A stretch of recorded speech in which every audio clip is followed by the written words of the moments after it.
Fatafiditra ao anatin'ny fankalazana ny herinandro maneran-tany ho an'ny fandrarana ny atrikasa izay tanterahan'ny fivondronana EFOA entreprendre au féminin Océan Indien eto Madagasikara eny amin'ny la résidence Ankirana ny tanjona dia ny ahafahana mamoaka ny paikady na plan stratégique ho an'ny 5 na 10 taona manaraka ho avy izao.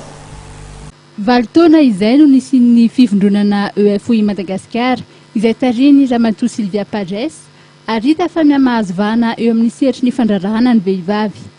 Mahatratra 12 ny maso ivona ny antenne izany fivondronana izany manerana ny nosy amin'izao. Anisan'ny olana izay sedren'ny vehivavy eo amin'ny seritry ny fandrarahana raha ny fantatra ny fahasarotan'ny fahazahoana famatsim-bola. Tena nisankana zao dia le accès au financement le lavana vola zany ahodinana le orinasy. Efa kelikely l'entreprise na le entreprise izy le vola ilainy tsy dia be dia be fa ohatra hoe vola kelikely fotsiny efa mahampy anazy. Ka melehibe le orinasa dia eo sarotsarotrona le vehivavy zany le azo le financement. Za tsy miteny hoe ny banque na ny crédit tsy manome financement fa les conditions de mise en tena be loatra zany amin'ny puisque les taux d'intérêt zany maheno.